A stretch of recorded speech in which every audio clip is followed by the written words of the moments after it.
कोई भी सर अगर डायरेक्ट सेलर हमारे साथ नया आता है तो हम लोग उनको एक प्रोसेस में डालते हैं। अब वो प्रोसेस क्या है? सबसे पहला चीज़ है उसको प्लान करने आना चाहिए।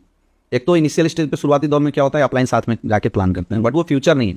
फ्यूचर बनाना है तो जितना जल्दी हो सके आप उस संस्था के प्लान को सीख जाइए। आपके पास प्रोडक्ट की पूरी नॉलेज होनी चाहिए। 2, प्लान की डिलीवरी सिस्टम जो आपके अंदर है वो पूरा परफेक्ट होना चाहिए। ठीक है। तीसरी चीज़, जल्दी जल्दी आप ट्रेनिंग सिस्टम के साथ अटैच होइए, क्योंकि ट्रेनिंग सिस्टम अटैच होने के बाद बहुत सारी नॉलेज धीरे धीरे आनी शुरू हो जाती है। प्रैक्टिकल नॉलेज, मेंटल जो एजुकेशन होती है, मेंटल ठहराव कैसे होता है, ये सारी चीज़ें उसके दिमाग में आनी शुरू हो जाए। 2 चीज़ें हैं, पहला प्लानर एक अच्छा बन जाए, दूसरा ट्रेनिंग के सिस्टम के साथ वो अटैच हो जाए, और तीसरा चीज़ जिसको उसने मेंटर बनाया, किसी को भी ABCD कोई भी मेंटर हो सकता है जो भी अपलाइन है, उसकी गाइडलाइन वो प्रॉपर काम करता है।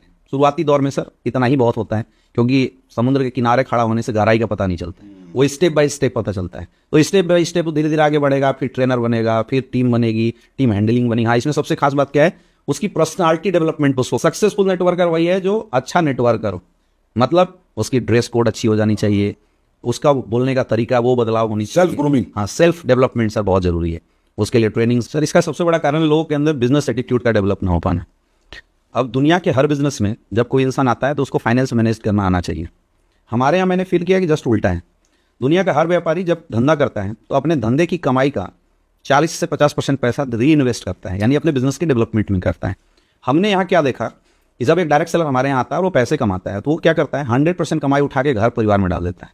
मैंने एक चीज़ महसूस किया, जब लोग डायरेक्ट सेलिंग में नहीं आए तो 20,000 में उनकी परिवार चलती है, लेकिन यहाँ जब 1 लाख रुपए कमाने लगते हैं तो 50,000 1 लाख रुपए उठा के पूरे परिवार को दे देते। अगर हमने 1 लाख रुपए कमाया और हमने बिजनेस में 0 इन्वेस्ट किया तो फिर बिजनेस चलेगा कहाँ से? खत्म हो जाएगा। जैसे सर अभी आप बता रहे थे बड़े बड़े रैंक के लोग छोड़ के क्यों जा रहे हैं, और ये मतलब मेरा सर पर्सनल 11 साल का तजुर्बा है, और मैंने तो हमारी टीम में बहुत सारे ऐसे लोग हैं जो अच्छे रैंक पे जाने के बाद भी स्लो हुए। इसका सबसे बड़ा कारण ही यही मैंने देखा कि लोग अपने फाइनेंस को नहीं मैनेज कर पाते, बड़े लेवल पे पैसा आता गया फेंकते चले गए। अच्छा, शुरुआती दौर में क्या होता है कि जैसे मैं हूं तो मेरे अपलाइन को मेरे बिजनेस की जरूरत होती है, तो अपलाइन साथ में जोर लगाते जाता है तो बिजनेस निकल जाता है। लेकिन अगर मेरे अंदर बिजनेस एटीट्यूड नहीं आया तो मैंने तो वो डेवलपमेंट किया नहीं ना जो मुझे करना चाहिए था। अब एक दौर के बाद अपलाइन को मेरी बिजनेस की जरूरत होती है, वो खत्म हो जाती है, अपलाइन कहीं और जोर लगाता है, तो जो मेरी आदत थी वो गड़बड़ हो गई। तो मैं बिजनेस में जोर लगाने के लिए जो फाइनेंस था उसको जब प्रॉपर मैनेज नहीं किया तो मैं ग्राउंड में नहीं जाऊंगा, मैं लोगों से मिलूंगा नहीं, मैं ट्रेनिंग मीटिंग नहीं करूंगा। धीरे धीरे फिर बिजनेस जो यहाँ टॉप लेवल पे पहुंचा 40-50 हज़ार की चेक पे था, वो धीरे धीरे स्लो हो जाता है। इसका मैंने एक सोल्यूशन बताया जो सर मैं चाहूंगा कि आज लोगों को बताया जाए। दुनिया में बोला जाता है 6 बकेट फॉर्मूला आपको अपनाना चाहिए। आप अगर डायरेक्ट सेलिंग में भी हैं, आप जो भी कमा रहे हैं, तो आज के बाद ये फॉर्मूला आप अपना दीजिए, आपकी डायरेक्ट सेलिंग करियर कभी खराब नहीं हो सकती। सबसे पहली चीज, आप जितना भी पैसा कमाते हैं आप 6 अकाउंट खोल लीजिए, 40% पैसा बिजनेस एक्सपेंस में डाल दीजिए। यानी 10,000 की चेक आई तो 4,000 रुपये आप उठा के अपने बिजनेस अकाउंट में डालिए, जहां से आपके टूर, ट्रेवल्स, जाना आना और बिजनेस रिलेटेड जो भी एक्सपेंस है आप उसको मैनेज कीजिए। कब तक? जब तक आप एटलीस्ट कैपिंग अचीवर नहीं हो जाते तब तक ये काम करना ही पड़ेगा, क्योंकि एक दौर आता है कि धंधा हमसे मांगता है और फिर एक दौर आता है कि धंधा कम मांगता है, पैसा ज्यादा देता है। तो तब तक जब तक हमारा बिजनेस स्टेबल ना आ जाए, यानी हमारे यहाँ अगर देखें तो कैपिंग अचीवर, फैमिली के ऊपर आप 20 से 25% का पैसा इन्वेस्ट कीजिए। यानी अगर हम 1 लाख रुपए कमा रहे हैं तो परिवार को बताना है कि भैया 25,000 में जिंदगी चलाओ।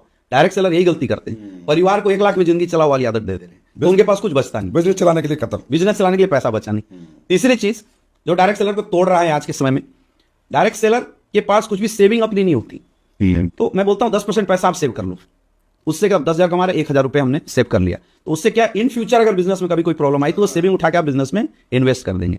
10% आप अपनी हेल्थ के लिए रखिए, क्योंकि कई जगह मैंने ऐसा भी देखा सब कुछ अच्छा चल रहा था लेकिन उस घर में एकाएक किसी की प्रॉब्लम आई, 4-5 लाख रुपए खर्च हो गया, वो टूट जाता है। क्यों ऐसा हुआ? क्योंकि हमने प्री प्लान नहीं किया। तो पहला 40% पैसा हमने बिजनेस में डाल दिया, 20 to 25% पैसा हमने परिवार के लिए दे दिया, 10% पैसा हमने सेविंग में डाला, 10% पैसा हमने मेडिक्लेम के लिए, 80%। हाँ, अब 10% पैसा सर देते हैं एजुकेशन के लिए। ये बहुत जरूरी है, सेल्फ डेवलपमेंट, जैसे ट्रेनिंग्स होता है, मीटिंग्स होता है, तो उसमें जाने के लिए हमें पैसे चाहिए, किताबें खरीदनी है, तो 10% पैसा एजुकेशन पे बचा। 5% पैसा, वो 5% पैसा होना चाहिए डोनेशन के लिए, क्योंकि वो बहुत बड़ी ताकत है जो लोग करते नहीं है लेकिन करना चाहिए। मैं बोलता 100 रुपये कमा रहे हो तो आप 1 रुपया ही डोनेट करो, लेकिन करो जरूर।